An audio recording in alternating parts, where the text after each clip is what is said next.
to this explainer. Okay, today we are diving into an absolute lifesaver of an organizational concept: systematic garbage disposal. I know, right? The name doesn't exactly sound glamorous, but I'm actually super pumped about this because it targets that hidden drag, that invisible weight that bogs us down and just secretly eats away at our productivity.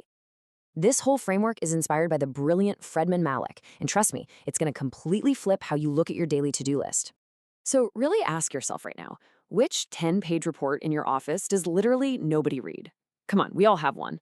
It's that giant, soul-crushing document that gets churned out week after week, month after month, and the only reason it exists is, well, we've just always done it.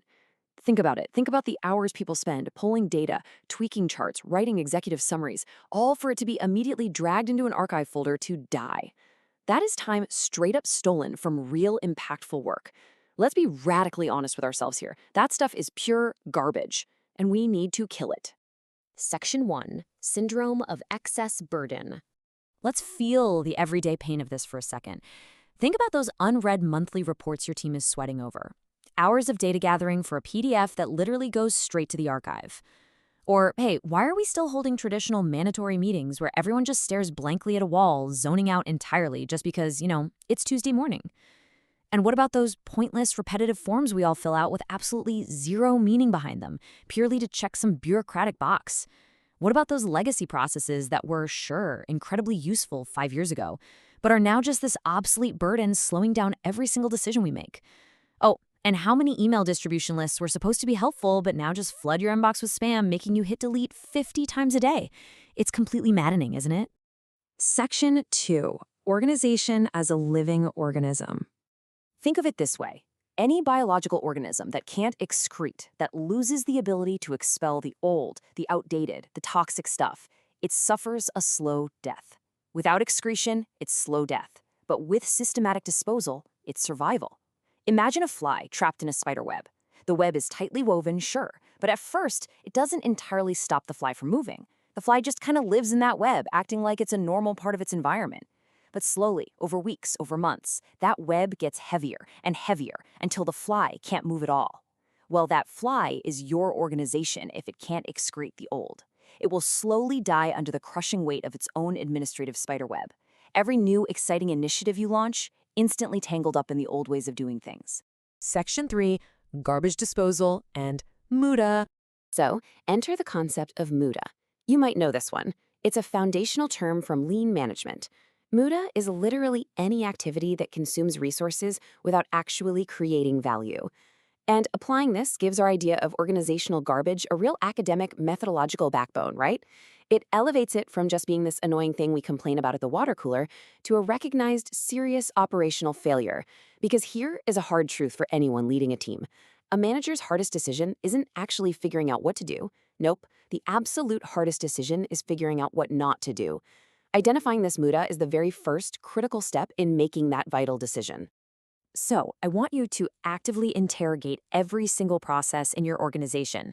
Ask yourself right now, what is the true purpose of this administrative process, this meeting, or this form? We've got to stop doing the wrong things, guys. We have to completely abandon that toxic excuse of, well, but we've always done it this way. Actually, scratch that. That phrase isn't just an excuse, it's the battle cry of a stagnant organization.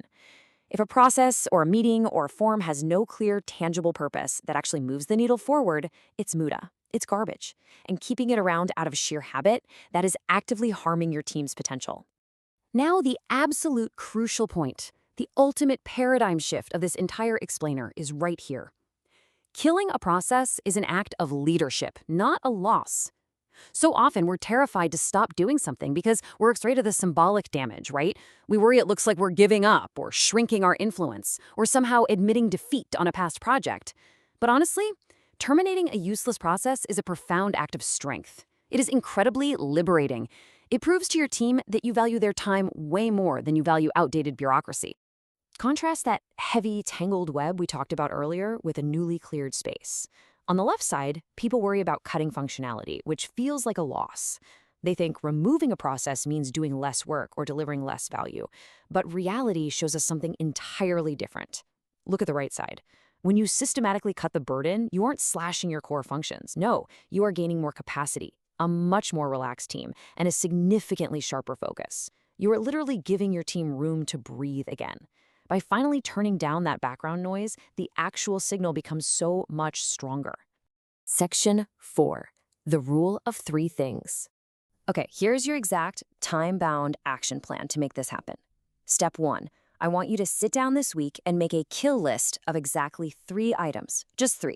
3 administrative burdens, recurring meetings, or pointless reports that clearly qualify as MUDA. Step 2. Abolish them completely by Monday. Not next month, not at the start of Q3, Monday. Just rip the Band-Aid off. Step 3. Announce this elimination to your team. Publicly declare that these processes are dead. Trust me, when you do this, you will instantly see the relief wash over their faces. Your team is going to be incredibly grateful, and you'll have taken a massive, real-world step in restoring the biological health of your organization. So, we've covered the tools for systematic garbage disposal. Now, the ball is entirely in your court. What will you abolish by Monday? Embrace the absolute liberation of that kill list. Take back your time. Take back your team's precious energy and start clearing away that heavy web. Thanks for joining me for this explainer, and I challenge you to go out there this week and be completely, unapologetically ruthless with your organizational garbage.